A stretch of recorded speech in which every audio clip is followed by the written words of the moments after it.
Hello and welcome to this episode of Dear Soul Auntie. My name is Zainab and we've got my lovely co-host Lisa. Hi Lisa. Hello, everyone. We're back. It's We are great to back. be back. We're great to be back. It's really exciting. Today we've got an excellent question. One of our viewers has sent in for us, and it's such. I feel like it's like the perfect question for where I am in my life at the moment. Actually, it works really well for me. So the question is, dear Soul Auntie, what is the difference between self-love and selfishness? And I just think that's just such isn't it That's an excellent question, interesting. Lisa? It is, yeah, it is, especially in these times, where so much is changing, the energy of the planet is changing, and in fact, a lot of us need to exercise more self-love. There's also selfishness, to me, is being banded around as a way to make people feel bad. So I think we need to delve into it and talk about, the differences and really break it down and think about other words that we could really use Hmm. instead of selfishness. So yeah, it's a fantastic topic Okay, let's get to start started. with. Yeah. Yeah. What is self love? So for me, self love is about looking after myself and looking after yourself and putting yourself first. So, when they say put your own oxygen mask on the airplane, a bit like that. And I think sometimes that Mm. can be made to be seen as something that's negative. But actually, if I am empty and I'm not doing well, then I can't be any use to anyone. So I'm no use to my friends, Absolutely. my family, to the greater society. I'm not the best at work. So actually, in looking after myself, so putting my needs first, i.e., making sure that I'm looking after myself emotionally, physically, psychologically, and I'm doing the best I can, then I will be a better sister, a better work colleague, a better friend, whatever is my different roles. I go out in the world better because I'm doing well. And in the words of Oprah, she Absolutely. said, yeah, Oprah says that you have to have your cup has to runneth over so that people can drink from your Mm. saucer. So for Yeah, me, absolutely. yeah, so it's about looking after myself and not at the what's the word I'm looking for, Expense. not expense of anybody else, but really just putting my Mm. my own needs first, and then that's okay, and that's what I think self-love is. What do you think self-love is, Lisa? No, I agree 100%. For me, I think you need to be aware of your own needs, and that's a part of self-love as well. But to me, it's like if you know yourself very well and you understand um, that you are a person that has specific needs, you are 100% within your right to make sure that you can actually, satisfy those needs in your life.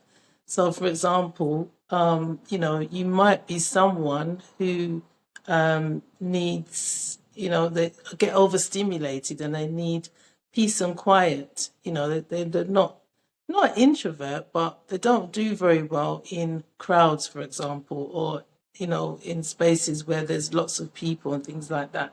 So if you know that you're that type of person, you will ensure your life is set up in a way that you're not overexposed. You're taking care of yourself, that you don't get into that situation where you feel uncomfortable. You're drawing a boundary. Some people will maybe look at it and say, well, in a judgmental way and say, well, they're boring, or, there's something wrong with them or whatever. Actually, no, you actually are aware of yourself. You understand your personality and, the things that you need to feel safe and happy, and, your mental health. And so to me, self love is having a really good awareness and understanding of yourself, first and foremost. We're all individuals, Sure. we are all different. No two people are exactly the same. We're all made up very, very differently. So for me, self love means understanding yourself, have an awareness of the type of person and your own needs. Because if you can fulfill your own needs, then it's much easier for other people to understand you, and you can actually give love to others as well. They say you can't give love unless you love yourself. Yeah. And that is because, you have to have a good understanding of what you need before you can give, like you said, before you can even give to anybody else. You have to be able to give to yourself. You That's right. need to be compassionate to yourself first and foremost. So, yes, I think there's that as well. Yes, taking care of yourself, knowing what your needs are and ensuring that they get met. And, that is 100% self love, whether it's through food that you're eating, exercise that you're doing. We're talking about general things in life. This is all self love. Exercising, making sure you're getting the right nutrients, feeding your mind. All of these things are acts of love. Yeah. So, with a word like love, people get confused and think, oh, it's just this airy fairy, like, oh, I'm in love, it's all this romanticized. It's actually a lot deeper than that. So I think that's probably another topic. Yeah, probably, yes. So let's stick to self love at the moment. But yeah, love in general is a very much an action word in my mind. Taking care, as you said, of yourself. So actually wanted to ask you, Zainab, Yes. you know, um, how do you set your boundaries in terms of looking after yourself? How, because I know in the question we're talking about the difference between self-love and selfishness, but for us to be able to love ourselves and make sure that we're putting our needs first, in a sense, what can we do when um, we're in relationships with other people, not just relationship, friendships, family, because as you know, family do want to always encroach on your time, and friends also. How do you make sure that you are always exercising self-love in relationships? Let's put it as that. That's the question. I think, Lisa, that's a really, really interesting and quite a big question for me personally, because I think I grew up in a home. I'm one of seven, and I'm number two in the structure in the family, and I was put upon, not in a bad way. My mum was doing her best. We were refugees, and we had Mhm. quite a difficult upbringing, but I was given You had responsibilities from you a had a very lot of responsibility. very early on, very early on. And then that became my role in the world. So I always was a taker care of other people. In relationships, I would choose men who needed a bit of care, because that's what I knew. That was my role in the world. Was I'm a caregiver. I put myself on the back burner. And it's not till I've done my healing work that I've been able to see that actually that is a pattern I have, and that this is something that I need to work on. So for me, it started with being kind to myself in small ways, like being not mean to myself in the thoughts that I have about myself when I'm not doing things. I didn't go to the gym, or you're a terrible human, or I didn't do this, or just first it began with small acts of not being mean to myself, and then it slowly grew. And as you start to nurture yourself, even this in the slightest and the smallest ways, like the words you use when you talk to yourself, it grows. And with that growth, I've been able to then know myself more, really know what is that I need, because I've taken the time to look, taken the time to actually care about this. And we're not, and I think unfortunately, especially for women and black women, society tells us we've got these roles as caregivers. We have to be strong, we have to be this, that, the other, that you don't necessarily know what self-love even is, or what does it actually look like. And then society tells us, oh, it's getting our nails done, it's getting pampered. No, like, deeper, like a deeper level. So I think for me, it began with understanding that actually self love wasn't about getting my nails done. It was about taking the time to notice what I actually need, what I taking the time Yes, to know myself. I had to find out who yes, I really yes. was. I think that was the first thing. But small things like just being aware of the voices. What do I say to myself? What do I berate Mm, myself every day? Just in the little self-care, in the little self-love grew and grew to bigger, and therefore I could take up more space in the world, and now I can ask for more because I feel better. And I think it's just taking those little steps. So often it's not necessarily big giant steps. It's just little things. What is it that you need, mm, and how can you ask for that from yourself in the first mm, instance, and then that will grow, and then you can ask others to then respect your wishes and your boundaries more. mm.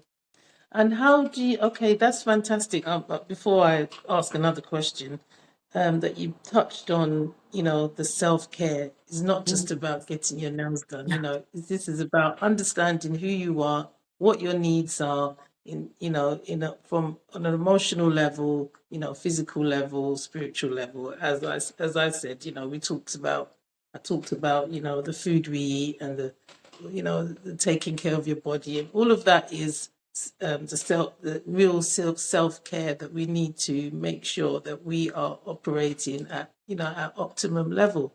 Not about nails, but what thoughts are you entertaining? What words are you speaking about yourself? What actions are you actually taking? As I said, love is an action word. It's not just a word to say. Mhm. Um, or to think about. So yeah, I think it's really important that you touched on that point of, understanding that, okay, this was your upbringing, this was how you were raised, but now, you can also be taken care of. You don't always have to be the caregiver. You deserve to be taken care of as well. And that's a really important point, as far as I'm concerned. And touching on the family Mhm. and friends. My next question was, how you sort of set those boundaries? How do you respond if someone says, "Well, you're being selfish. I've asked you to do X, Y, and Z, and you're basically telling me about boundaries." What would your response be? I would How would you handle that? I would say no is a complete answer. It's a complete sentence, finished, no. And I think often it is I like not that. other people who put it on us, it's us. The no needs to be said to myself sometimes. That I want Mm, to mm, go and do this for that person. I feel bad if I'm not there for that person. Actually, no, no, it's okay. Everyone's on their journey. It's not my job to save everyone. And no, it's fine. And I think for me, I put so much pressure. The pressure to do everything for everyone was from myself because it was my conditioning and it's all I knew.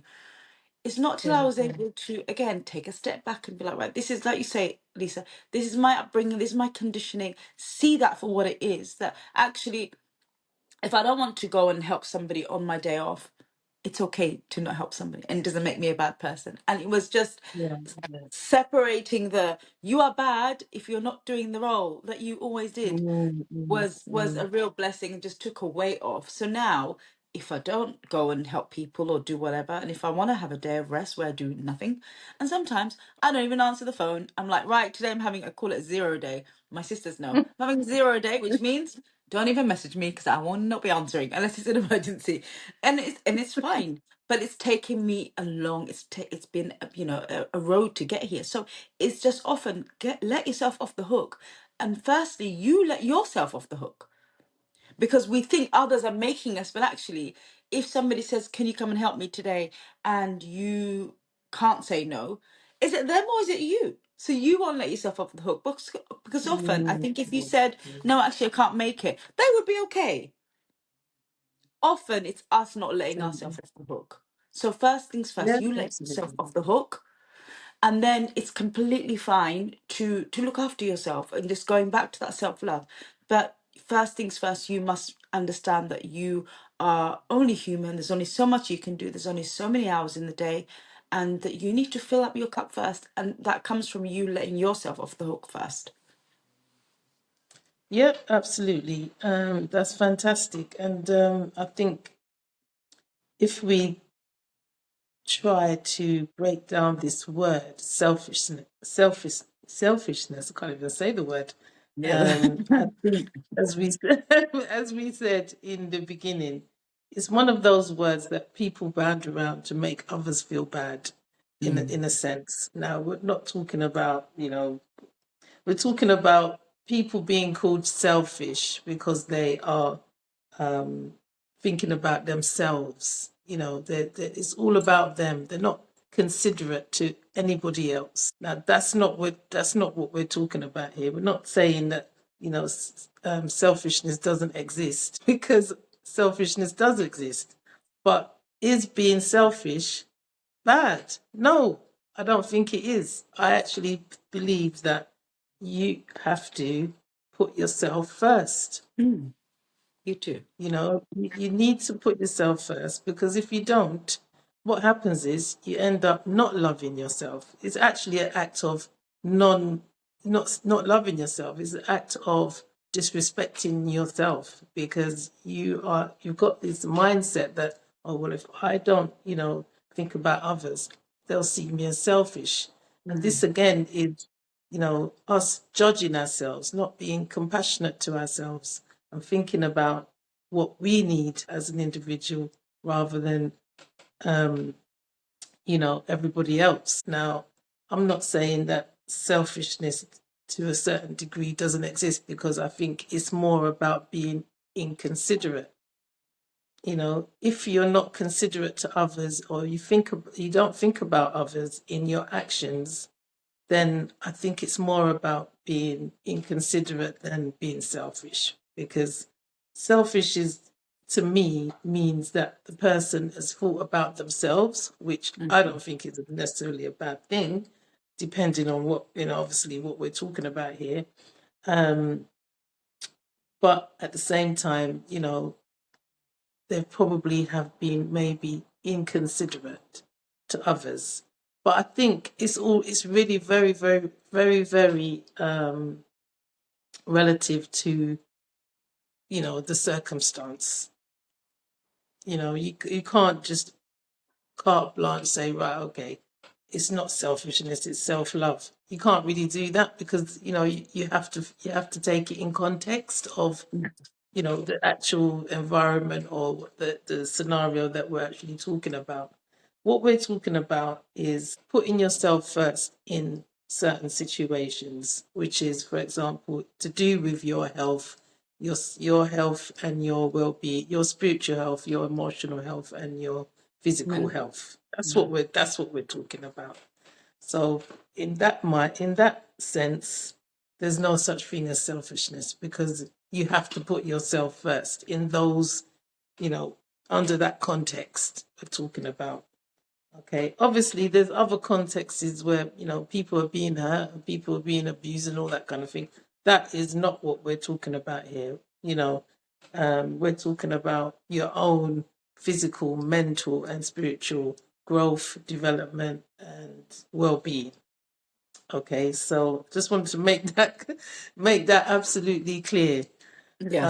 And setting boundaries for those areas, in terms of, as I said, the spiritual and the physical health, is totally 100% fine, and it's actually necessary. Um, Otherwise, you are constantly worrying about what other people think, constantly, basically people pleasing, and not thinking about yourself at all, and just trying to please everybody and help everybody, and that doesn't do you any good. I'm not saying you shouldn't have compassion for people and compassion, but that compassion has to start with you first and foremost. So for me, that's the difference between self-love and selfishness. Selfishness doesn't, to me, exist. You are the center of your universe. You have to make sure your needs are met in that context. Um, and that is not selfish at all. So what do you think about that, Zainab? Yeah, I would agree. And I also think, Lisa, often when I think compassion is at the center of this conversation, because if I'm able to be compassionate to myself, in that being compassionate to myself, I can also then extend that compassion to others. And I can see where somebody may, their actions may appear to be selfish. So, for example, somebody may do something that's obviously selfish, but I'm now able to see that they may have come from a place of lack. They're operating from a place of lack where everything has to be for them. They're operating from a place of fear, from a place of like insecurity. They're just like, they just have to look after themselves. And that's just all they can do just now because they're not doing well. So I think for me, I can see that, and it's not an excuse. It's not like that. They get out of free jail card or anything like that. It's just, it is what it is. So I can see that when people are just looking after themselves, but at the expense of others, that even they are trying their best. So I have deep compassion for myself in that situation, but I also can extend that compassion to others. And I know it's a controversial point, but I really think everyone's always doing their best, even when their best is pretty bad. So I think when we are drawing boundaries, it's really important. It's a paramount that we draw boundaries. We have to, otherwise, like, it's going to be chaos. And I've lived in the chaos of when there were no boundaries, where you just give, give, give, and you are depleted. And to what end, So you have to have boundaries. Healthy boundaries are essential. Like, we all need to have healthy boundaries. What is it that I can do for you? I'll do my best, but actually, anything beyond that is then depleting from myself. So I'm not doing that, and that's not a negative thing. And I think we're raised in a society that, especially for women, where women are selfless, that's like seen as like a positive thing, and it's encouraged, and it's like celebrated. And if you're not selfless, then you're going against the grain. And it's like, actually, why should women be so selfless? Women need to look after themselves too.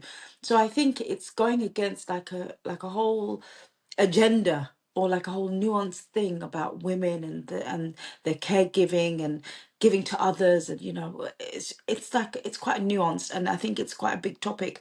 And women are often put in that position where if they don't give, then they're not good enough. So I think it's kind of pushing back against that patriarchal narrative a little bit, and saying, actually, it's okay for you to look after yourself. It's different, and it's unusual, and for the world that we live in, it's not as the normal thing, especially for women. Well, yeah, you touched on so many important points there. And I wrote down lack, because that was a very key point that you mentioned. That, you know, what I think when it comes to people operating from a place of lack is the conditioning of most people is from a place of lack. And, oh, there's not enough money, there's not enough time, there's not enough this, there's not enough that. There's never enough of anything. That is basically operating from a place of lack. So if you're operating from that place, you're always going to just be focusing on what you need right now.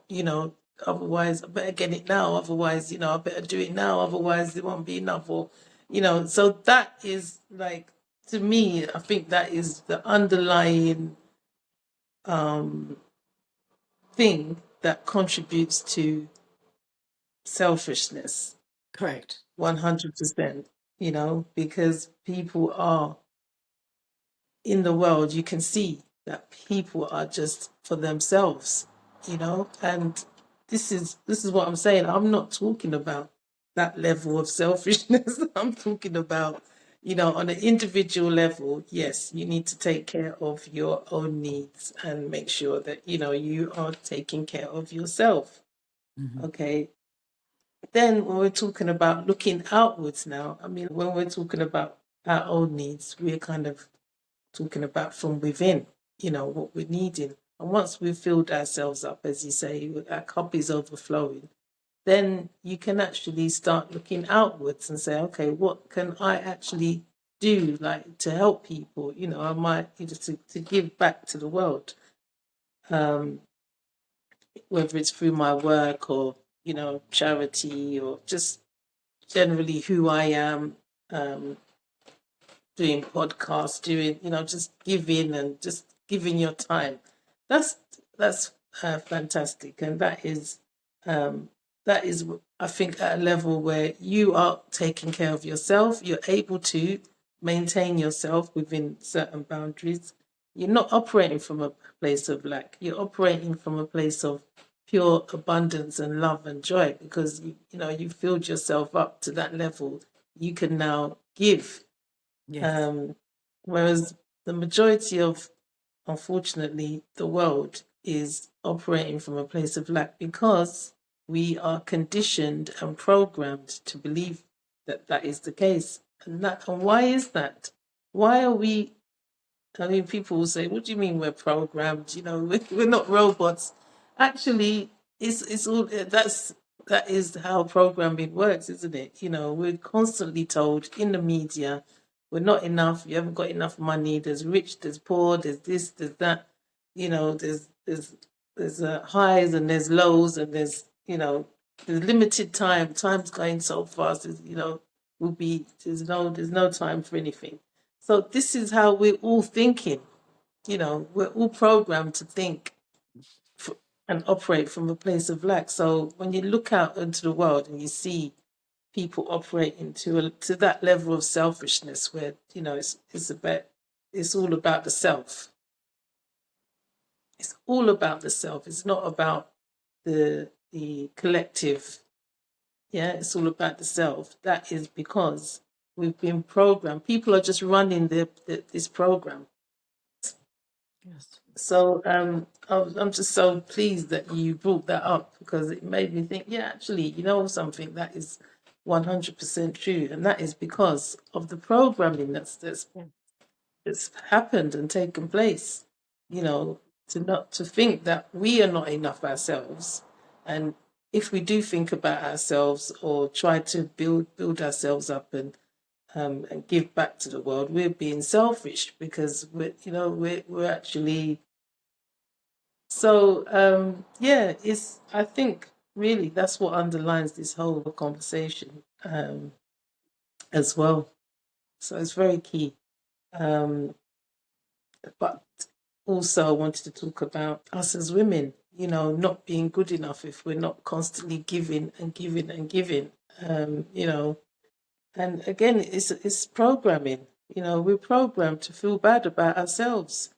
And that is the absolute truth. So what can we do you think, Zainab, you know, moving forward? What kind of things can we do? I really want to kind of break it down to, how can we um, feel better about ourselves, and, not buy into this not good enough approach. I just want to just quickly circle back to the talking about this lack. The reason I was, I brought it up in the first instance is to Okay. say that I understand why people are selfish. So with the I can see how one can, from their conditioning of lack, and do you remember that game, Lisa, in school where we were? It was called musical chairs, and you had like one chair and then two children at the end. And from a young Yeah. age, he's programmed that there's not enough for everyone. That there's one Yeah. Yeah. child, there's one chair and two children, and it's an awful, horrible, horrible game. And we're programmed from a young age to believe that there's not enough. It's you or them. It's do or die. Someone has to be number one. Someone Yeah. has to be number Yeah. two. So I brought this topic up, or And this point up, and to say pass the that, like, parcel as well. I remember we talked about this. Remember we yeah. talked about the It's in game pass Turkey. the Yeah, it's parcel. really it blows my mind. I find it absolute that game those games absolutely shocking. And I know Yeah. they still do them today. I bet they still play them today. And the reason I Yeah. brought that up is just to say that I understand. I can see, so if someone is being super selfish, I see where because they're in so much fear and so much lack, how one can be in that position. I hear that and I see that and I have compassion for their position. Not to say that it's wrong or right, but it just is what it is, right? So that's the first thing.